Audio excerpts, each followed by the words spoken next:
चलिए इस वीडियो में संख्या से संबंधित कुछ खेल खेलें।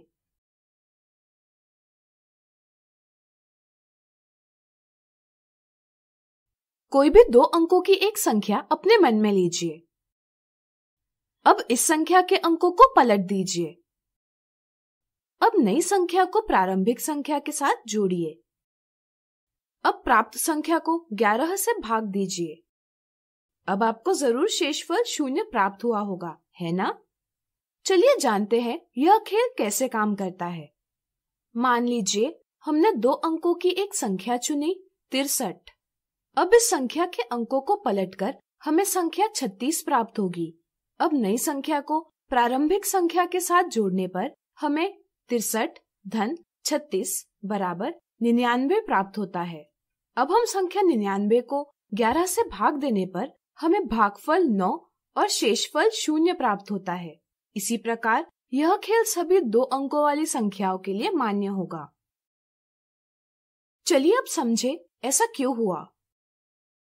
मान लीजिए a भी एक संख्या है जिसमें a दहाई के स्थान का और b इकाई के स्थान का अंक है।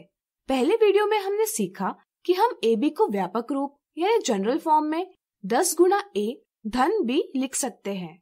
जब हम अंकों को पलट देंगे तब हमें संख्या ba प्राप्त होगी जिसमें b दहाई के स्थान का और a इकाई के स्थान का अंक है। हम ba को व्यापक रूप यानी जनरल फॉर्म में 10b धन a लिख सकते हैं। चलिए ab और ba का योग करें। योग करने पर हमें 11 गुणा कोष्टक में b धन a प्राप्त होगा। इस कथन को देखकर आप जान पाएंगे कि ba और ab का योग हमेशा 11 का गुणज यानी मल्टीपल है। इसलिए जब भी इस योग को 11 से विभाजित किया जाएगा तब शेषफल 0 ही प्राप्त होगा। अब ये खेल कैसे काम करता है आप जरूर समझ गए होंगे। चलिए एक और खेल खेलें। कोई भी 2 अंकों की एक संख्या अपने मन में लीजिए। अब इस संख्या के अंकों को पलट दीजिए। अब नई संख्या और प्रारंभिक संख्या में से बड़ी संख्या से छोटी संख्या को घटाइए। अब प्राप्त संख्या को 9 से भाग दीजिए। अब आपको जरूर शेषफल 0 प्राप्त हुआ होगा, है ना? चलिए जानते हैं यह खेल कैसे काम करता है। मान लीजिए हमने 2 अंकों की एक संख्या चुनी 28। अब इस संख्या के अंकों को पलटकर हमें संख्या 82 प्राप्त होगी। अब 82 में से 28 को घटाने पर हमें संख्या 54 प्राप्त होगी। अब प्राप्त संख्या 54 को 9 से भाग देने पर हमें भागफल 6 और शेषफल 0 प्राप्त होता है। इसी प्रकार यह खेल सभी 2 अंकों वाली संख्याओं के लिए मान्य होगा। क्या आप जानना चाहेंगे ऐसा क्यों होता है? चलिए हम बताते हैं। मान लीजिए हमने एक संख्या ab ली जिसमें b a से बड़ा अंक है। इस संख्या को हम व्यापक रूप में 10a धन b लिख सकते हैं। अंकों को पलटकर संख्या प्राप्त होगी ba जिसे हम व्यापक रूप में 10b धन a लिख सकते हैं। चूंकि b a से बड़ा है इसलिए हम कह सकते हैं कि ba ab से बड़ी संख्या है।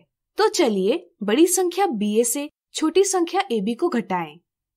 इससे हमें प्राप्त होगा 9 गुणा कोष्ठक में b ऋण a। इस कथन को देखकर आप जान पाएंगे कि ba ऋण ab का परिणाम हमेशा 9 का गुणज रहेगा। इसलिए जब भी ba ऋण ab के परिणाम को 9 से विभाजित किया जाएगा तब शेषफल 0 ही प्राप्त होगा। अब ये खेल कैसे काम करता है आप जरूर समझ गए होंगे। आपने समाचार पत्रों या पत्रिकाओं में निम्न प्रकार की पहेलियां देखी होंगी। चलिए इन्हें हल करना सीखें। इन्हें हल करने के लिए हमें 2 नियमों को अपनाना होगा।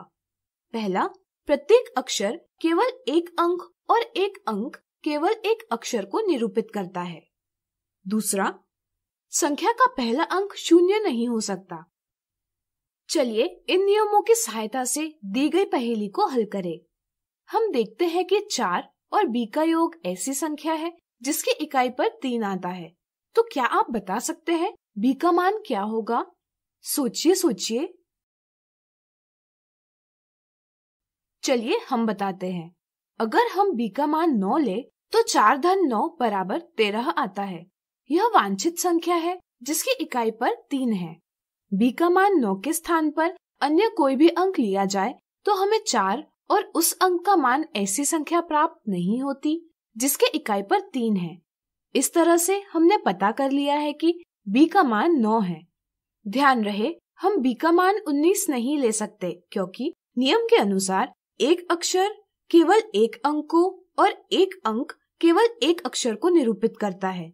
19 2 अंकों से बनी है, इसलिए हम b का मान 19 नहीं ले सकते। चलिए b के स्थान पर 9 रखें। 4 धन 9 बराबर 13, इसलिए 3 इकाई के स्थान पर है और 1 को हम दहाई में जोड़ेंगे। अब दहाई के स्थान पर हम देखते हैं कि a धन 3 धन 1 बराबर 9 है, यानी कि a धन 4 बराबर 9 है। तो बताइए a क्या होगा? सोचिए सोचिए। बिल्कुल सही, a बराबर 5 होगा। इस तरह से हमने a बराबर 5 और b बराबर 9 पता कर लिया है। चलिए प्राप्त मान सही है कि नहीं इसकी जांच करें। यहाँ अगर हम a और b का मान रखते हैं तो हमें 54 धन 39 बराबर 93 प्राप्त होता है, जो कि दिए परिणाम के बराबर है। इसलिए हम कह सकते हैं कि हमने a और b के सही मान प्राप्त कर लिए हैं। आज हमने सीखे संख्याओं के कुछ खेल।